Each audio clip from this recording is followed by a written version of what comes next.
This is the 25 Secrets to Persuasion. It's the 25 cognitive biases. Just so you know, these things, they are responsible for, persuading the masses. They're responsible for making people tons of money. They're responsible for making me a ton of money. And the 25th bias is Lollapalooza bias, which is stacking as many as possible for the sole purpose of persuading someone to buy or whatever you want to have happen. This is the shortcut to decision making. This is the brain's way of making a decision faster.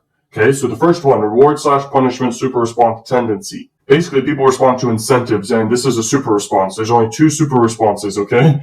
There's loss aversion, and then there's reward/punishment. Then there's a Lollapalooza. Now, by the way, guys, I recommend memorize all the biases. Now, I am aware, and I have I would say I have memorized 95% of them. But I'm aware of all of them. It's just, recalling some can be hard or whatever at this point. But it's so powerful to have it at top of mind awareness. So just remember that. Now, right here, liking/loving tendency. People ignore the faults of those who, they like. If you've ever seen an election, people just ignore the flaws of a freaking bad president or whatever in other people's eyes. And they just like the president they like. Same with sports and sports teams and everything. Next is disliking/hating tendency. Okay, they ignore the good parts about the person or place or thing. Next is doubt avoidance tendency. And by the way, all these can be applied to marketing. Okay, how do you make someone like and /loving tendency for your product or whatever? You do that through building a relationship over time and giving good value. That's how you do that. Reward bias. Giveaways can growth hack in marketing. Adding more reward to your product is powerful. All these things people respond to. More so, people do respond to loss aversion, so missing out.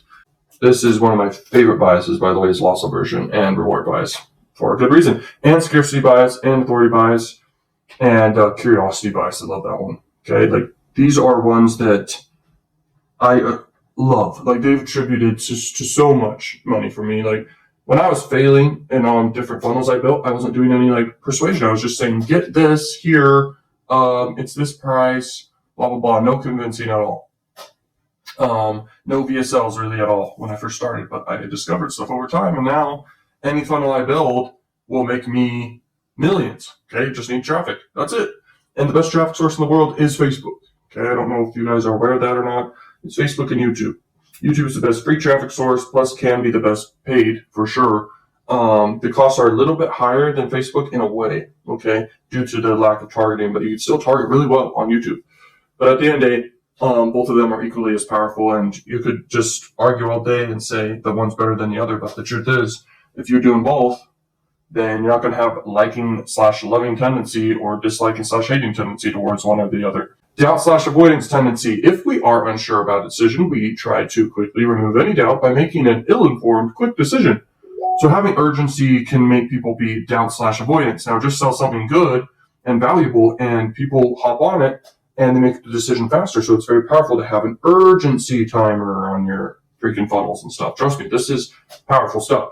Okay, inconsistency avoidance tendency. We have a reluctance to change, okay? Eliminating bad habits is a rare trait. The brain of man conserves energy by being reluctant to change. So when you, in your messaging, say you could change your life or something, that is powerful.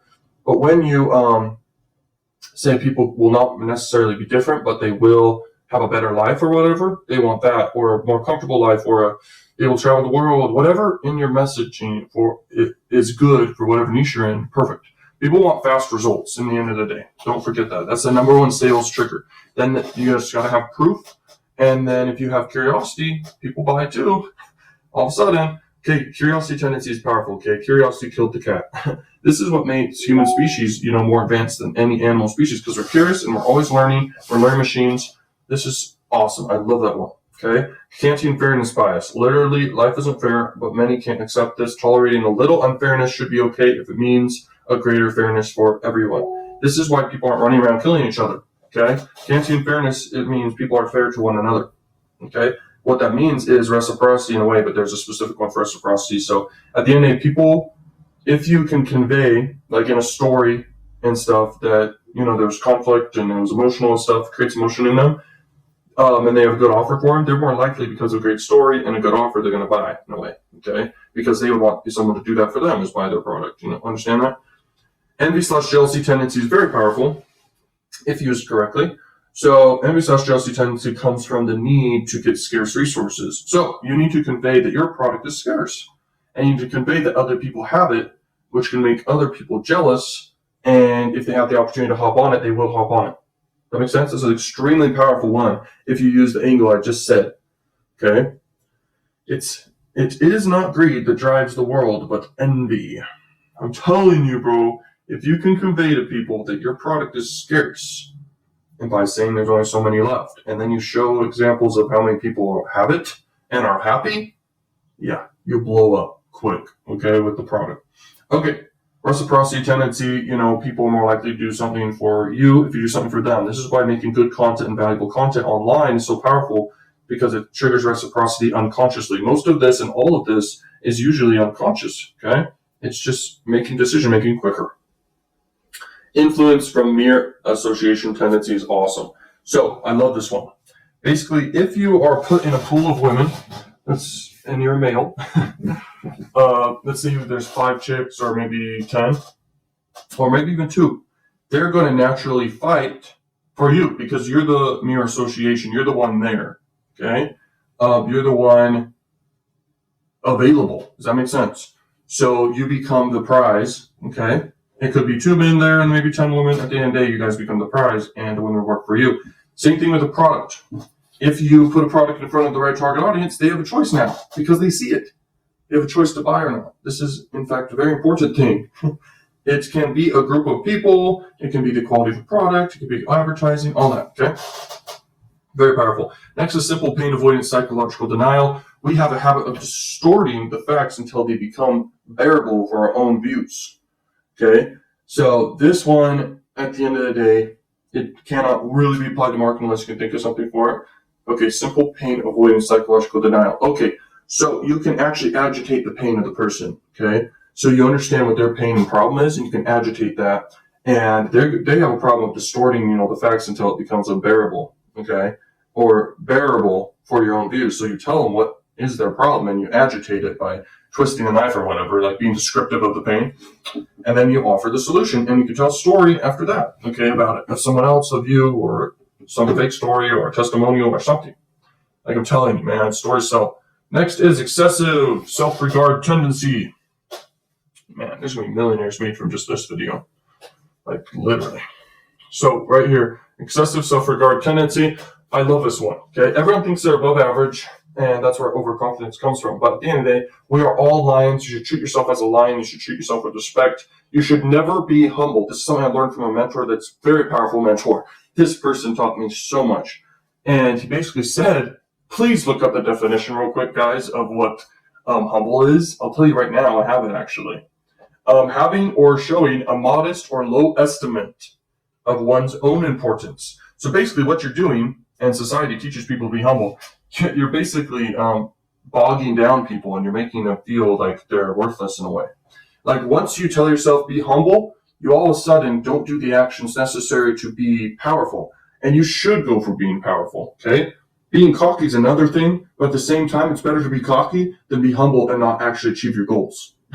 Because, yeah, most people are humble, and that's why they work a job, okay? If you want to be powerful, you got to be an entrepreneur and build something. But anyway, most people think they're above average, and being aware of this, by the way, guys, is powerful. But when you use this in marketing, by making people feel above average, it's powerful. Complimenting people is powerful. All these things is powerful because it's excessive self-regard. People think they are the center of the world. Okay? I love that bias. Okay, over-optimism tendency. As a child, when I would start a new project, I was over-optimistic about it, and then it would randomly fail. But the point is, I learned from each time, and over time, I was able to succeed time and time again and build things I can double down on and make a lot of money. That's how it's going to work for you. But don't try to be aware of this bias, because over-optimism is interesting. By the way, with giveaways, people can be over-optimistic. With lotteries, people are over-optimistic. With a product, people are over-optimistic, or an opportunity. But at the end of the day, you want that. This is a powerful bias, okay? If God came up with these biases, then thank you for these biases. Okay, over-optimism bias usually shows that excess Optimism is the normal human condition. Deprival, superreaction tendency. A man ordinarily reacts with irrational intensity to even a small loss or a threatened loss or property. It's another super reaction tendency, guys. Okay, so people would rather not lose something than gain something. So if someone was told, would you rather have $100 taken from you?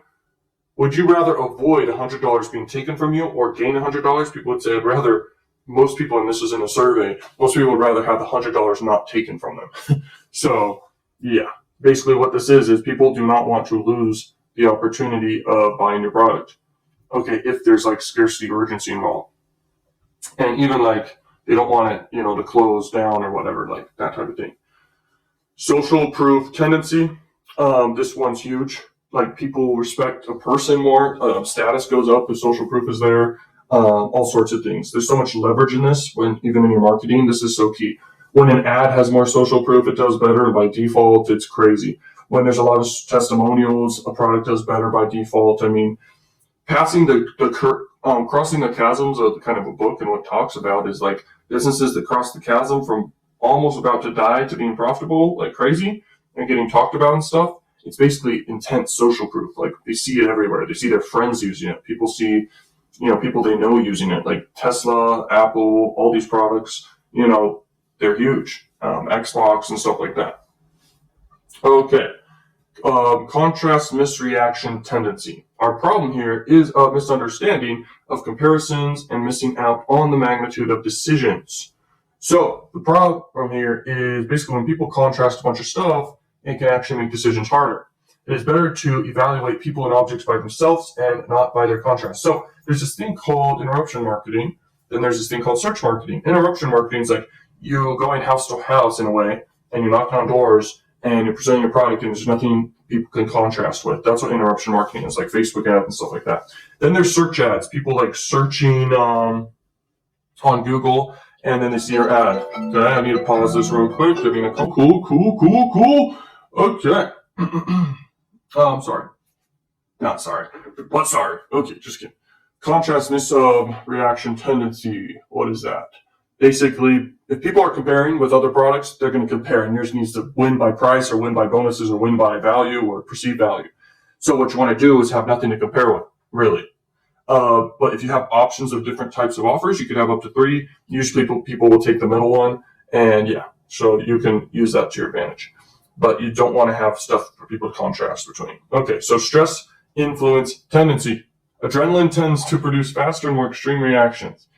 Some stress can improve performance, but heavy stress often leads to dysfunction. So this is a very interesting thing. I remember my dad wanted to buy a boat growing up.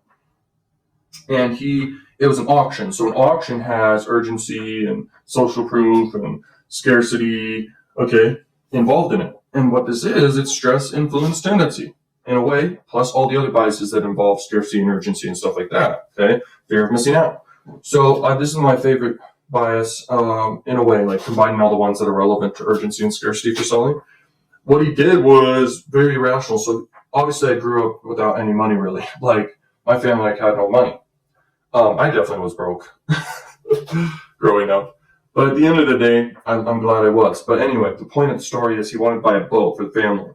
And it's also an emotional decision. It's probably a story playing in his head too. But, the urgency and scarcity involved in this is he didn't have the money, and he decided he would try to find ways to get the money. So he asked his parents for money in a way. The grandparents kind of have some money, so he asked them. It was around Christmas time. He didn't end up getting the boat because it exceeded the budget he had, but he was willing to do whatever it took, to buy this boat. And it was funny to watch, and looking back at it now, that's what it is. So there you go.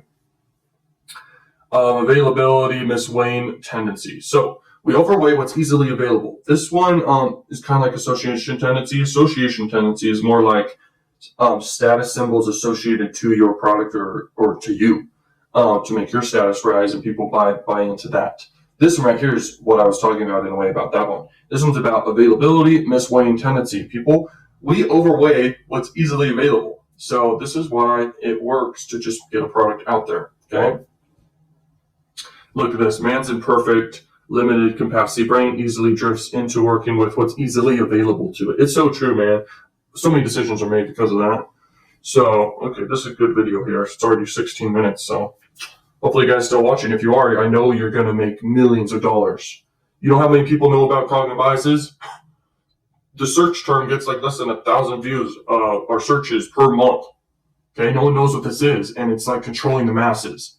Okay, this is how I am a millionaire at age 21. Like literally, this is unheard of in the past. Okay, people were not making millions of dollars at a young age. Okay, knowledge is power, truly. Okay, it's just going to get better and better. Okay, use it or lose it tendency. Okay, this is true when it comes to the physical body of strength. This is true when it comes to the brain. Okay, so too many learn a skill to simply cram for a test or a presentation instead of trying to actually understand it fluently. Skills attenuate with disuse. Attenuate with disuse. So that basically means it dissolves in a way, or it like breaks down, or it's gone, or dissolves. Yeah. So skills go away with disuse. So use it or lose it tendency. What that is basically, if people don't take advantage of the offer, they're going to lose the opportunity. Or another thing is, if you're marketing to people who have lost it, like in their brain in a way, like in decision making, and there's one called, what's it called? It's called, let me think. It's called senescence bias. So that means the degradation of the brain of older people have money and they're easier to persuade because senescence bias. Their decision making is quicker because they're trying to conserve energy. Does that make sense? It's kind of like this bias in a way. Now, drug misinfluence tendency I could ramble about, but at the end of the day, people deny the actual huge health issues with any drug. I don't care what drug it is. It could be a simple drug all the way to a very dangerous drug. All drugs hurt the brain and mess up the dopamine levels. And if someone is on a drug when you're selling to them, they will be easier to persuade. Okay? For example, if like someone you want to mate with or whatever, or have a one-night stand with or whatever, if they are on alcohol misinfluence, basically, drug misinfluence tendency, they're more easy to persuade because of that reason. That makes sense, okay? So, anyway, just understand all these biases, very powerful. But have you ever heard of like people who are super drunk and they go on a shopping spree? It's crazy, man. It's bad. Like, I wouldn't want to sell to anyone on drugs personally because I'll feel really guilty because, they don't even know what they're doing. Like, people who are really, really drunk and go on a shopping spree, they can go broke. Okay, I'm willing to bet some homeless people, I'm sure, there was a scenario where they did do that and they spent too much money and they became in debt. Okay, like it's sad. Okay, senescence bias, older people are easier to persuade. Authority misinfluence tendency, following orders just because someone says so. Authority bias is super powerful. Like, I cannot explain. Like, a doctor could give you a medication and just because they're a doctor, you'll take it. It could hurt you. Okay, but you're just doing it because you trust them because they're an authority. Same thing with everything. You can become an authority just by giving value on YouTube or giving value to the marketplace or wherever. Your ad could even come across as authority. People with big social proof and evidence that they are an authority, like credentials and stuff, become an authority by default. You are an authority in whatever you know. I'm telling you. You can make whole business out of that if you choose. Next is twaddle tendency. People basically just waste time on nonsense, video games, and so much time wasted. Like, I hire people at this point in my life, at 21, where I just have people take care of all the stuff that would be a waste of time for me, where I can just focus on creative work. I can focus on just enjoying life. And, it's pretty amazing. And you can do that too. No problem. It's actually pretty cost effective. Like, you could pay someone to do everything for you for like $100 every time they come in, which can be 3 times a week. So just $300 a week, you can have so much more time to focus on you. Okay, and building and creating. I'm telling you, it's the biggest life hack in the world. You have twice or triple or quadruple time than anyone else. You literally don't have to focus on doing the dishes, laundry, freaking anything. Okay, it's ridiculous. Biggest life hack ever. I started doing it a couple months ago. Reason respecting tendency, because we can.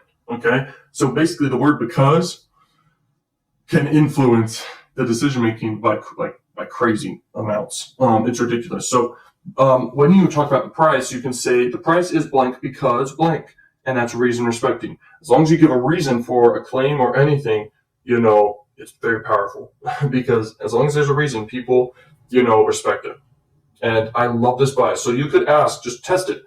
Ask a simple favor of someone, like to go refill your cup and then give a reason.